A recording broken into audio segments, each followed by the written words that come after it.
Hey everyone, it's me, Abundance, and welcome back to another video. We're going straight into the topic. It's why you need to eat less fat and when. I actually realized that there are people who come across my content and they're not vegan and they don't necessarily come from that kind of high carb, low fat community background, which is a big, if you don't know, a big theme in the vegan plant-based movement for good reason. I will, get into that later. And also, actually, there's going to be a video which is going to be titled the opposite way, like why and when you need to eat more fat. And so, it's a very, very complex topic. Since 2013, I've been learning a lot in this kind of topic field. Both personally and experience, the very hard way and the very painful way, but also scientifically. I'm also right now in training of becoming a vegan nutritionist, governmentally approved, scientific base. What I'm about to say is not based on what another YouTuber said or something. So the whole notion of so there's actually two opposite movements. It's like the fat you eat is the fat you wear kind of thing, and the fat you eat is the fat you lose kind of thing. And so it's like some say you need to eat less fat to actually lose weight, and some say you need to eat fat to get thin. And it's like, what the heck? What are we supposed to do? Like, what is right actually? And it can be super confusing, and I get that. I have been there. So what is right physically now? Like, it's the big question. This all is not focusing on mental health aspects, but more like from a physical standpoint. And I just want you to consider that. I was just sent the post of Dr. Hyman about why we need to eat more fats and why they are essential, and so we just need them for overall health, and especially he was talking about nutrient absorption, lowering the risk of diabetes and of heart disease. Many of these arguments are actually also drawn on by the opposite side of things, like by the high carb doctors, like the high carb promoting doctors. And so it's super confusing. It doesn't make it any easier to decide like what's right now. Both of these movements kind of go into a very misleading, delusional direction. There is some kind of middle ground and balance that we have to find, but then again, it's also not. We can't just say, well, we're just going to do anything in the center, because it does make sense to know what speaks for both sides and then make your own kind of conclusion about it. Fats are important. Fats are essential. Not all types of fats though. There is some essential fatty acids that you have to get from your diet because your body can't produce them itself.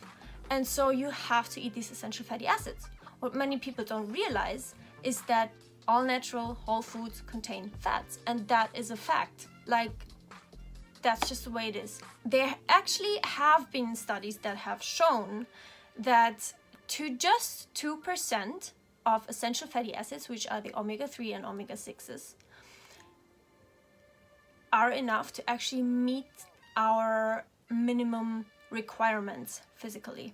We really only need not a lot of these essential fatty acids in comparison to the other macronutrients, protein and carbohydrates. The rest of the fatty acids, our body is able to produce them itself. It is not necessary to actually provide the body. Now that mind you, doesn't mean that we should not eat more than that at all. It doesn't mean that at all. And in fact, it is super important that Like, there is no necessity whatsoever to make sure we are not eating extra fats, that we are eating no more than what the natural foods provide. Many of you guys know that there are plant-based doctors who actually promote not eating any extra fats, like no whole foods that contain the majority of the calories of fats.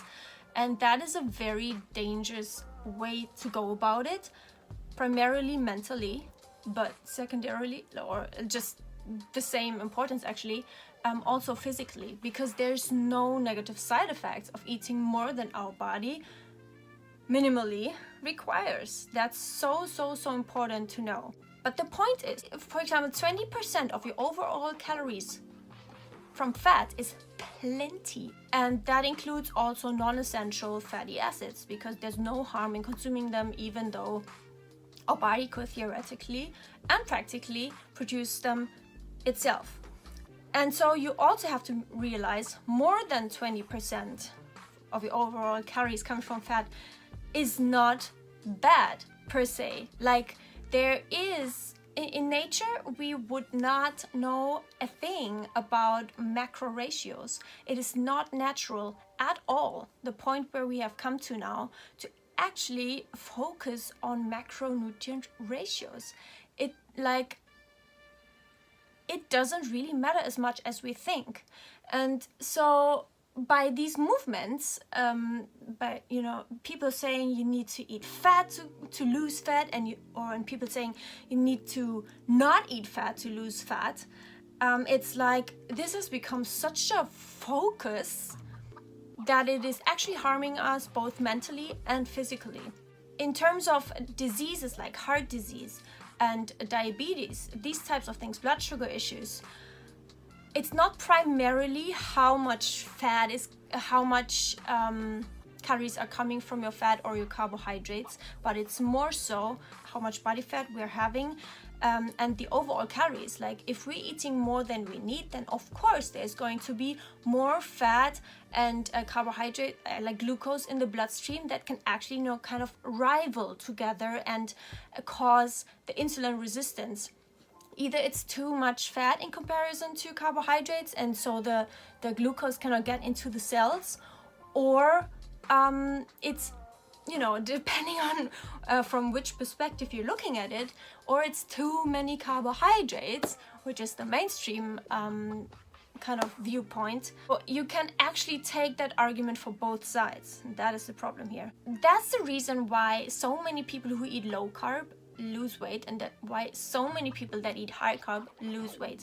But when we look at it long term, what is actually responsible for long-term, lifelong health?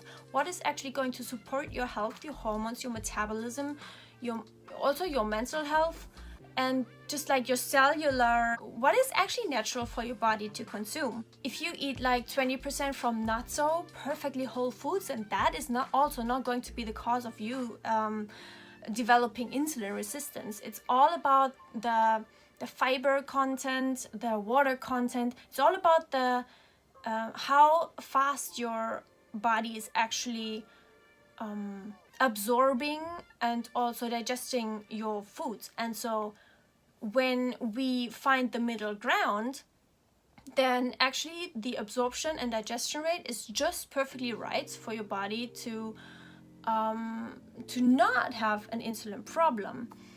And so it also actually, plays into your hunger and fullness cues perfectly. We don't actually have to control it externally. We don't have to restrict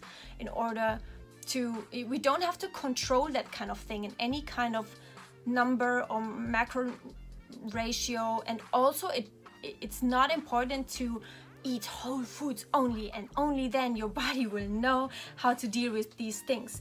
That's not how it works, because what matters to your body is actually the overall picture. Like, is there some fiber for the microbiome, from as food, because your gut health is everything? Is this something that I can work with. And it's not about, is this the most nutrient dense food that I can find in nature? Is this the more carb dense or the highest protein or the highest fat food? It doesn't matter. In your gut, everything comes together and your body is perfectly designed to digest and use all of these constituents at the same time. It is so much more complex than we like to think. And so my point is, what matters is what you do 80% of the time. And if you do something, you know, modern that Mowgli wouldn't do in the jungle 20% of the time, then that is also fine. Like you don't have to look at it as a black and white thing. It's the whole kind of mousse that is coming into your gut, into your body, that determines if absorption is and blood sugar control and all of that type of stuff is going to run smoothly and without any complications. And so if you are German, I can really just recommend to you the works of Nico Rittenau. He's really good at explaining all of this.